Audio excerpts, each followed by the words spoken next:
դատարան հարգելի ներկաներ, իհարկե դժվար է այս համակցության մեջ նոր բան գտնել ասելու, չնայած եւ նաեւ միշտ արսենիքնաշար քաղաքական հետապնդման մասին։ Բայց այդուհանդերձ մի քանի շեշտադրում այս մենք օգոստոս ամսից սկսած արդեն դատական քննության փուլում ենք, հաշվում էի, որ մոտավորապես 40 նիստ ենք ունեցել, ամեն մեկը միջինում 3 ժամ տևողությամբ, բոլորիս կյանքից ահռելի ժամանակ ու գիտեմ, որ գոնե կյանքում ժամանակում ինչ-որ միտեղ շատ մեծ ափսոսանք ենք յուրաքանչյուրս ունենալու այս հանիրավի տեղը ուղիղ տեղում կարված մեղադրանքի մասնակիցը լինելու համար։ Ես ինքս, երբ որ պատկերացնում եմ, թե այս չեղած բանի չգոյությունը ապացուցելու համար ինչքան ժամանակ եմ ծախսում սեփական կյանքից, իրապես տխրում եմ։ Բայց այս ժամանակի ընթացքում նաև կարողացա հետադարձ հայացքով, երբ որ մենք միշտ Պարուս Սարգսյանն այդ հարցը բարձրացնում, Բագրատ Սրբազանն այդ հարցը բարձրացնում, թե ինչու հենց այս 18 մարդիկ հայտնվեցին մեղադրյալի աթոռում եւ չէ որ Սրբազան պայքարը ըստ տարբեր հաշվարկների, օրինակ մայիսի 9-ին 2024 թվականի ընդհանուր տարբեր հաշվարկներով 90,000 մարդու էր ներգրավել։ Այս դահլիճից այն կողմ գտնվող մարդիկ, գուցե եւ նրանցից շատերը շատ ավելի շատ էին եղել Բագրատ Սրբազանի կեցավայրում, քան օրինակ ապակուց այս կողմ գտնվող որոշ մարդիկ։ Ու այդ մտորումները այդուհանդերձ ինչ-որ մի եզրակացության բերեցին, որ այո, նաև կարող է լինել այն պատճառաբանությունը, որ այս դատական դահլիճում հաշվել էին, որ 18 մարդ կարող է տեղավորվել, եւ այն պատճառաբանությունը, որ այս մարդիկ ընտրված են հատուկ ներառականություն ապահովելու մտադրությամբ։ Մենք այստեղ մեղադրյալների ցանկում ունենք զոհված զինծառայողի հայր, ունենք ազգային ժողովի պատգամավոր, ունենք Հայաստանյաց առաքելական Սուրբ եկեղեցու բարձրաստիճան հոգևորական arczepiskopos կոչմամբ, ունենք բլոգեր, ունենք գործարարներ, ունենք Արցախի պատգամավորության ներկայացուցիչ, ունենք խիստ ծանր առողջական խնդիր ունեցող երիտասարդ, ունենք բանակի գնդապետ, եւ այսպես շարունակ ունենք եւ ազատամարտիկ եւ ունենք կին քաղբանտարկյալ եւ մամուլի պատասխանատու։ Այսինքն տպավորությունս այնպիսին այս ներառականությունը տեսնելով, որ նշված բոլոր կատեգորիայի անձանց եւ ընդհանուր հանրությանն ուղղված այդ մեսիջը, որ այլևս քաղաքական հետապնդում հարուցելու համար ոչ միայն չկա այդ կարմիր գիծը գոնե ինչ-որ առերևույթ հիմնավոր իրավական հիմքեր ունենալու, այլ նաև չկա այդ բարոյական գիծը եւ պատրաստ են այդ հետապնդումը հարուցել ցանկացած անձի ուղղությամբ։ Բայց շատ հետաքրքիր էր նաև այս դատական քննության ընթացքում հանձին, քանի որ Լիդիան այս պարագայում 18-ից միակ կինն էր, այդ խտրականությունը, որ դրսևորվեց Լիդիա Մանթաշյանի հանդեպ։ Երբ որ դատավարության ինչ-որ մի փուլի, ինչքան էլ որ անկանխատեսելի էին ու մեր համար շատ դժվար էր այդ տրամաբանությունը բացատրել, ինչու էին ոմանց խափանման միջոցները փոխվում ավելի մեղմ խափանման միջոցով, իսկ որոշներինը չէ, ամեն դեպքում այդ իրերի հաջորդականության մեջ մարդիկ մեծապես ակնկալում էին, որ գոնե Լիդիա Մանթաշյանի խափանման միջոցը կփոխվի։ Քանի որ 10 օրինակ տղամարդիկ նախ իմաստով նրանց խափանման միջոցները փոխվել էին։ Բայց եկավ 2025 թվականի նոյեմբերի 20-ը եւ օրվա վերջին լսելով Լիդիա Մանթաշյանի խափանման միջոցի հարցը, դատարանը եզրահանգեց, որ այլ խափանման միջոց քան կալանավորումն է, իզորու չի ապահովել մեղադրյալի պատշաճ վարքագիծը։ Սա իհարկե առաջացրեց հանրության, թվում էր, թե ոչ մի բան չի կարող այլևս հանրության մոտ ռեզոնանս առաջացնել, բայց առաջացրեց այդ ռեզոնանսը։ Մարդիկ ինքնաբուխ սկսեցին ցույցեր իրականացնել, համացանցը հեղեղվեց այս ամեն ինչով, դրա մասին խոսել էինք։ Ու միայն այդ թվում է, թե իրավական որևէ նշանակություն չունեցող հանգամանքը, հանրային ճնշումը ստիպեց, որ ուղիղ մեկ շաբաթ անց բառացիորեն չփոփոխված իրավական եւ փաստական հիմքով ներկայացված միջնորդության արդյունքում փոփոխվի Լիդիա Մանթաշյանի խափանման միջոցը։ Ավելի ակնառու ապացույց ընթացող քաղաքական հետապնդման եւ նրա հետևում գտնվող մոտիվների պարզապես հանրությունը տեսնել չէր կարող։ Ակնհայտ եղավ, որ այս ամեն ինչը ի սկզբանե նպատակաուղղված է հենց հանրության վախերը կառավարելու եւ հենց նաեւ հանրությունից եկող վախերին պատասխան տալու տրամաբանությամբ։ Լիդիա Մանթաշյանի վերաբերյալ նաև երկրորդ կարևոր կոմպոնենտը, որ ըստ էության Լիդիան իրականացնում էր սրբազան պայքար շարժման հաղորդակցական մասը։ Ինքը եւ պլանավորում էր, այսինքն հաղորդակցական արշավներ, այն ինչը որ դուք տեսել եք, նույն այդ մարդկանց ցնցումների հասցրած խրտվիլակի պատրաստումը եւ ցուցադրումը գլխավոր դատախազության շենքի առջեւ շատ դիպուկ հակադարձումները իրենց քննադատողներին, ինչպես նաև բավական կրեատիվ քաղաքական ակցիաների կազմակերպումը, ինչպես թռուցիկների բաժանումը, այնպես էլ եւ այլն։ Եվ բնականաբար որպես այդպիսին քաղաքական, այսինքն կարևոր որոշումների առանցքում, թե օրինակ ինչ թեզեր պետք է առաջնորդվեն, ինչի համար պետք է լինեն, այդ ղեկավար պաշտոնում շարժման մեջ Լիդիան ներգրաված չի եղել։ Լիդիան ունեցել է Բաղդադ սրբազանի կեցավայրում իր առանձին աշխատասենյակը, որտեղ որ նույնիսկ մասնակից չի եղել շարժման պլանավորման հիմնական որոշումների կայացմանը։ Ու այս հանգամանքը հանգեցրել է նրան, որ Լիդիան հայտնվել է մեղադրյալի աթոռին։ Չեմ ուզում ոչ ավելացնել, ոչ պակասացնել Լիդիայի դերը սրբազան պայքար շարժման մեջ, որովհետև իմացողները գիտեն, չիմացողները եւս նկատում են, թե որն է եղել այդ դերը եւ ինչպիսի մարդ տեսակ է Լիդիան։ Լիդիան ի ուրախություն մեզ նաեւ կարողացավ, եթե մինչեւ այս կալանավորումները հանրությանը ավելի քիչ ծանոթ մարդ էր, ապա խափանման միջոցի փոփոխությունից հետո հանրության բնական հետաքրքրությունը շատ մեծացավ Լիդիայի հանդեպ ու նաև շնորհակալություն Լիդիային, որ հնարավորություն տվեց իր հարցազրույցների, իր հանրային խոսքի միջոցով, որպես մարդ ներկայանալ հանրությանը ու տեսնել ու մարդկանց մոտ նախ եւ առաջ ձևավորել այդ համոզմունքը, ապա նաև, չգիտեմ, հանրային մեղադրողների, գուցե եւ դատարանի եւ բոլոր այդ պատվիրատուների, ովքեր ներգրաված են իրեն մեղադրանք առաջադրելու մեջ,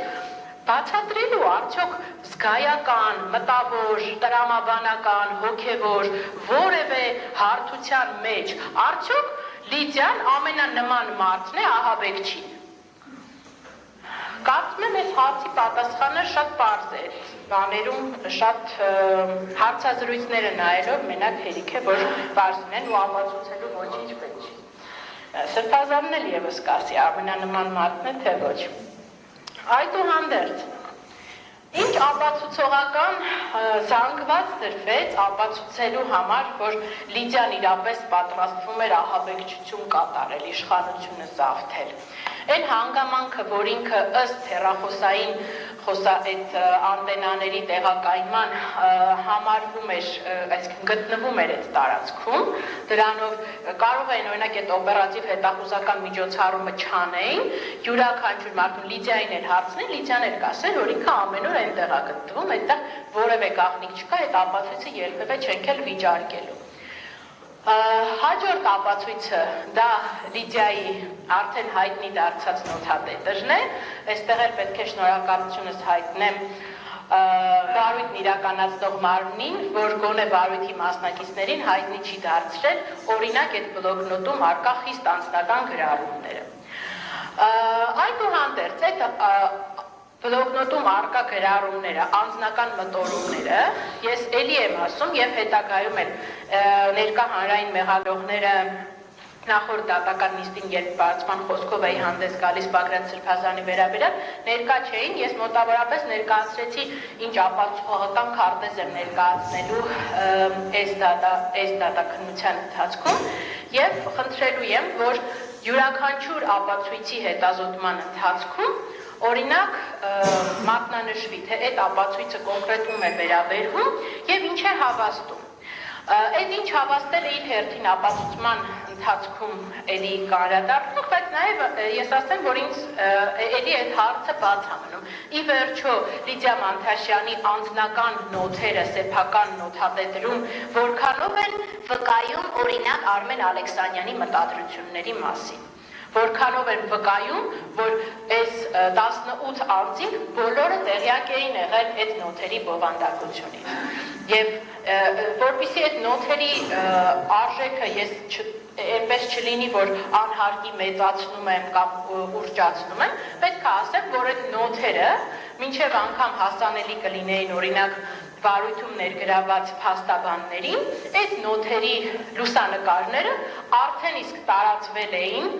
Ազգային ժողովի նախագահի Facebook-յան էջում որպես ապացույց առայն, որ Լիդիան իշխանության զավթումը պլանավորել էր,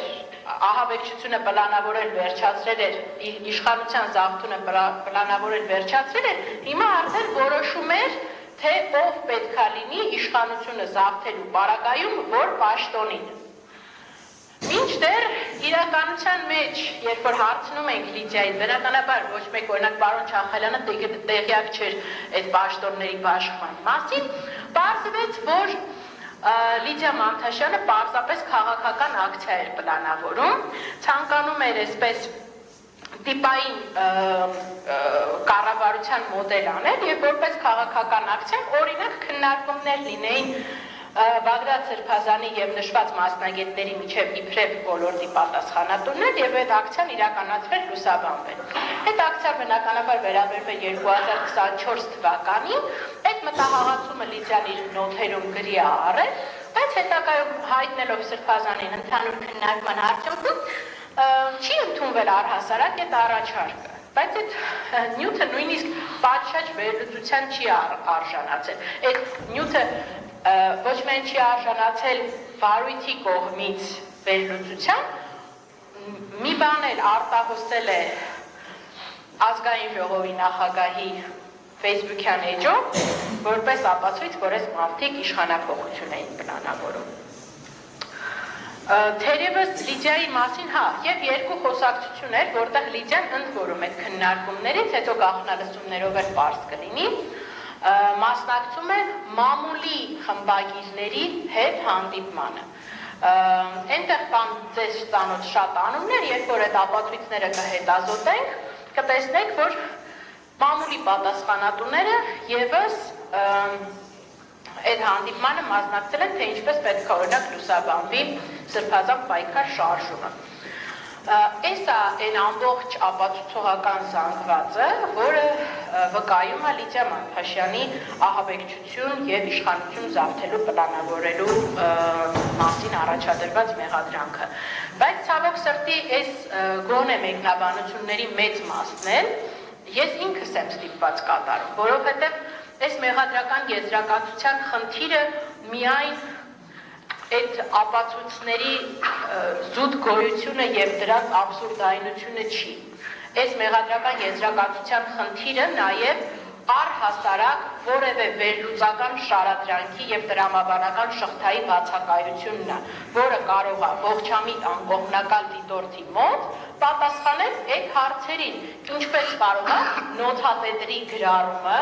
այդ բովանդակության ահաբեկչության պլանավորում վկայակոչել, այն պարագայում, երբ որ մենք նախապատրաստության փուլում պետք է վկայենք, որ հենց պիտանի գործիքներ են ձեռք բերվել ահաբեկչություն իրականացնելու համար։ Այն մնացած ատրիբուտները պետք է ուղղակի հավաստեն այդ գործիքների ձեռքբերումը։ Մինչդեռ բնականաբար նման վերլուծության եւս չենք հանդիպում այս մեղադրական եզրակացության մեջ։ Ում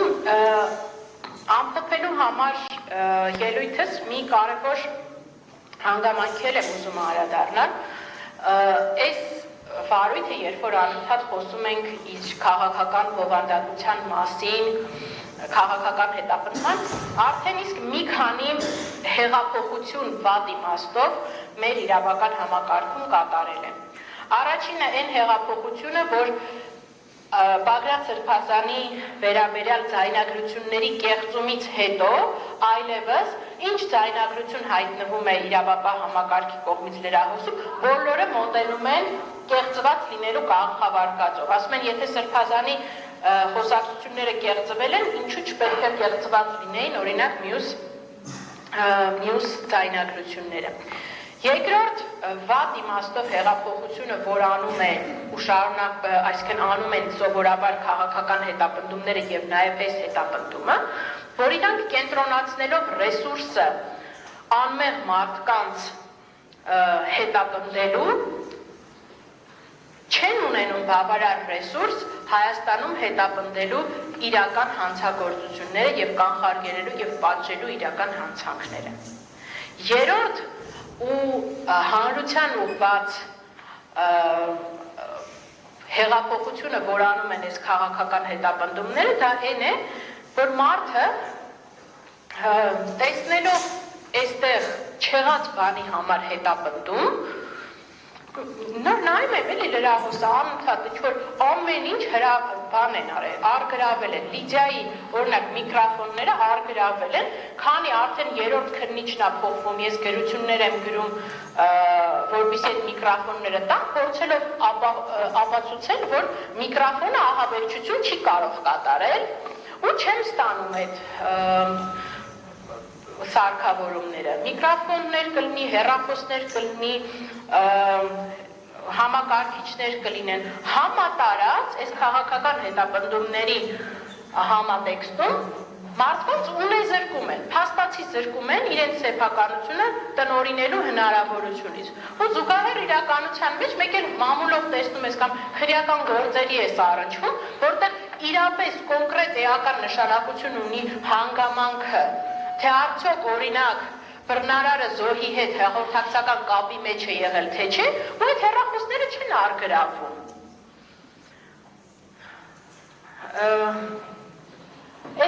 Այս օրինակները շատ են ու ես ուզում եմ, որ իրապես մեր իրավապահ համակարգը, մեր հարգելի մեղադրողները չսահմանափակվեն, չփորձեն արդարացումներ փնտրել այս գործի գոյության մեջ, դե որ հիմա այս տիպի գործեր միշտ են եղել ու կան ու լինելու են ցանկացած քաղաքական կոնյունկտուրայի պայմաններում։ Բայց պետք է կարևոր է գիտակցել, որ մի սահման կա, որից հետո անընդունելի է դառնում։ Այս հալածանքների բեռը եւ վնասները չեն սահմանափակվում մենակ այս մարդկանց անձնական եւ ընտանեկան տառապանքներով։ Այս ապօրինությունների շղթան իր անդրադարձն է ունենում հասարակության յուրաքանչյուր անդամի վրա։ Թերևս այսքանը հետագայում, ինչպես նախորդիվ նշել եմ, այդ ապացուցման մատրիցան չեմ ուզում հիմա շատ քրեադատավարական նորմերի մեջ մտնեմ, բնականաբար հերքում ենք, որ եւ ահաբեկչության նախապատրաստության եւ իշխանության զավթելու մեղադրանքները նստեղ արկա չեն եւ դատաքննության ընթացքում իմ դերակատարումը ապացույցների հետազոտման փուլում լինելու է յուրաքանչյուր դեպքում հարց տալ, թե յուրաքանչյուր ապացույցը ում է վերաբերվում եւ ինչն է հավաստում։ Այս հարցերի պատասխաններն են, որ մեզ տանելու են դեպի այն համոզմանք առավելապես հանրության այդ մոտ, որ այստեղ ահաբեկչության եւ իշխանություն զավթելու նախապատրաստություն արկա չէ։